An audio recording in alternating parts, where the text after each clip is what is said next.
Two of the biggest questions that the Cubs have to answer heading into opening day. First off, is Jamison Taillon going to be ready? Which I don't think he is. But I don't think, according to Jed Hoyer, he's going to be missing that much time. Still trying to figure out what the rotation is going to look like as the Cubs get to that point.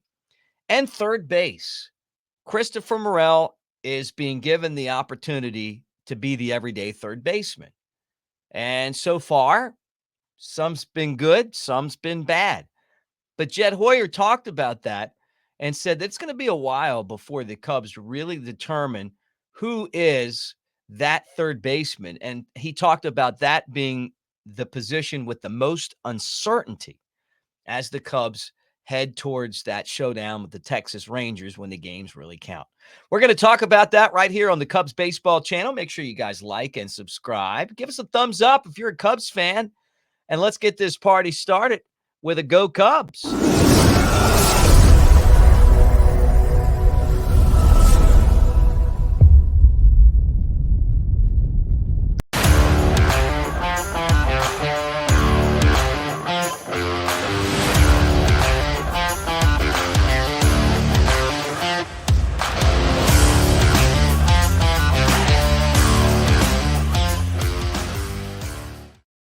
Hey, everybody, it's Mick Gillispie. Welcome to the Cubs Baseball channel. I'm at Broadcaster Mick, and as a proud Irishman, happy St. Paddy's Day. And I've been wearing the Cubs St. Patrick's Day hat with pride here for a couple of weeks, and today's the big day. So drink your green beer, and no matter where you might be hanging out with us tonight or what your background is, we're all Irish on St. Paddy's Day, right?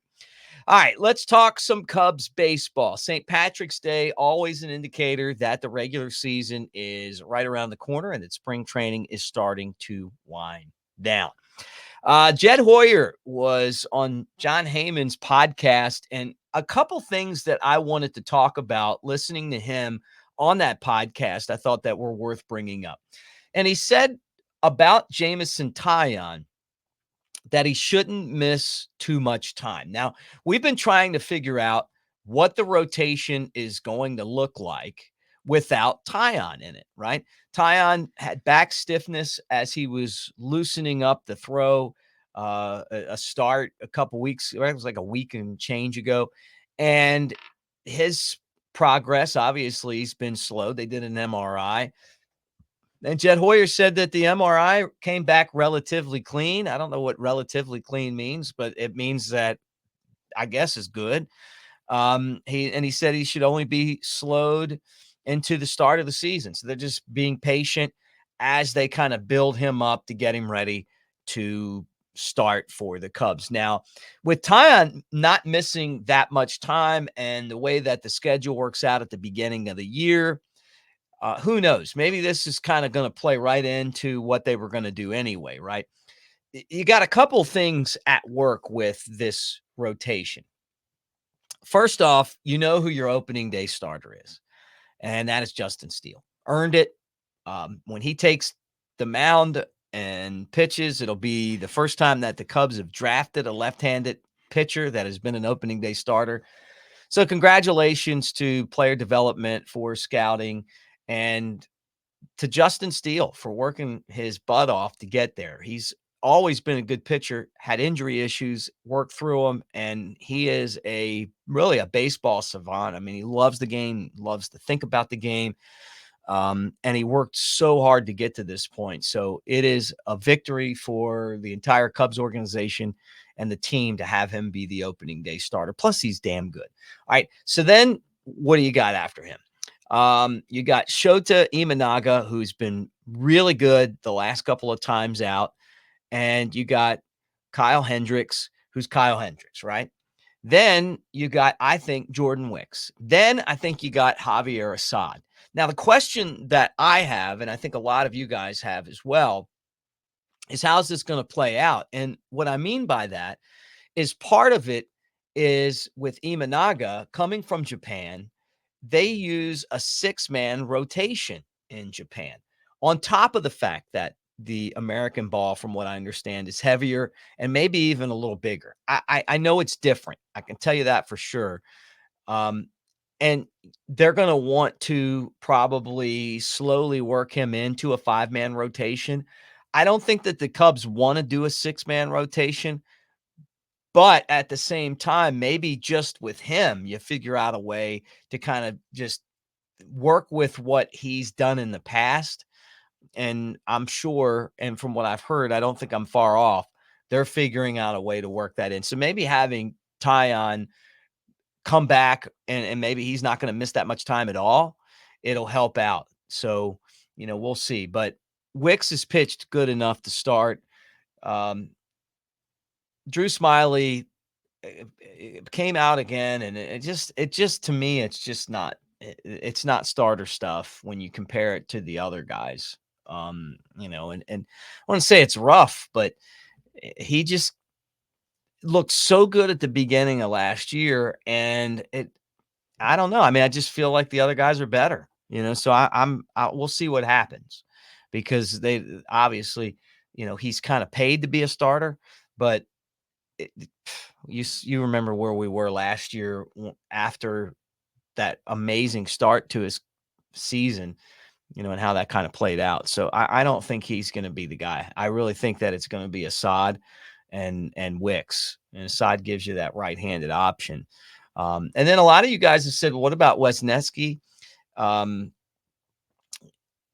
Yeah, maybe. I mean, I'll tell you, when you watch him pitch, it's almost like it's not a gyro ball or anything, but it moves. He's got some crazy movement on his off-speed stuff. Maybe there's a chance that he slides in as well. But right now, I would put it at those guys. And then with this information, I'm feeling like, don't be surprised if Taillon's not back sometime in April.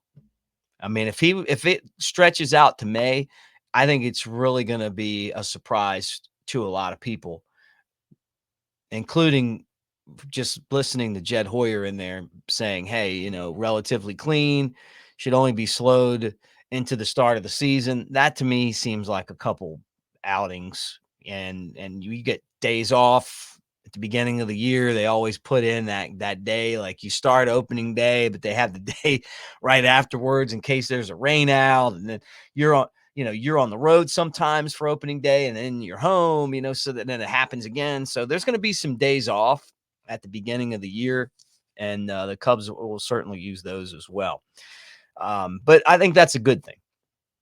Now, the other question and the other thing we're going to talk about is third base. And he said third base, still the most uncertainty going into the season. And we've talked about this. And we've gotten into this before. And I've said it, watching Morel play third base, it's like Jekyll and Hyde. I mean, some of the plays that he makes with his athleticism, he's really quick, and can get to balls, right? In the blink of an eye, have been great. But then a lot of the routine stuff, and it feels like to me it's not as much the balls that he drops, it's the throws to first base sometimes that seem like he's still trying to figure out what that's going to look like for him. Maybe it's an arm angle thing, maybe it's just a comfort thing. But according to Jed Hoyer, and I agree with him, when you look at this team, you can go around every position and feel pretty comfortable and confident about what you got. Yan Gomes, Miguel Amaya behind the plate, Michael Bush at first, and then what is it, Dom Smith or Garrett Cooper to back him up. One of those two guys maybe makes the team.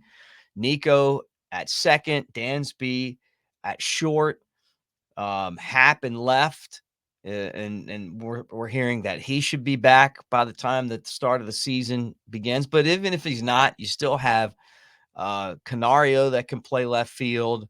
You've got Peralta that you signed to a minor league deal. Maybe he makes it and can help you out in left field. And there's been times when he's been really good. You got center field, Tachman, and then, of course, Bellinger, and then Seiya Suzuki and Wright. I mean, that is a very solid, workings. Bush at first base to me is uncertain just because he's a young guy that has killed it in the minor leagues, but it hasn't translated to the big leagues yet. Which, by the way, give Matt Mervis credit. I mean, he's having actually a pretty good spring if you're not paying attention to it. I don't think he's going to make the team, but maybe he does.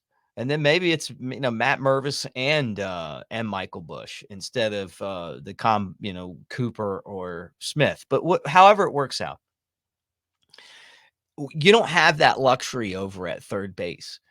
Third base right now is Morel, Magical, who's been out, right, with an injury.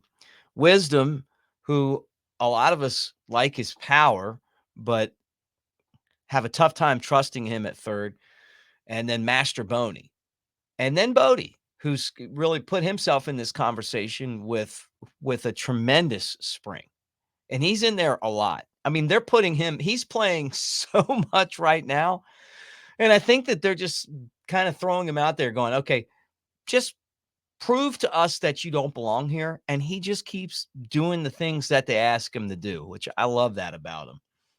And he's not on the 40-man roster. I still think that he's a long shot. I heard Bruce Levine talking about it on his show Saturday. He kind of felt that way too. Even though he's getting paid a major league contract, he's not on the 40-man. But with all of that said, I mean, if he keeps on doing what he's doing, who knows what can happen? He's playing himself into the conversation, and there is a position open at third base that we figure Morel's going to have.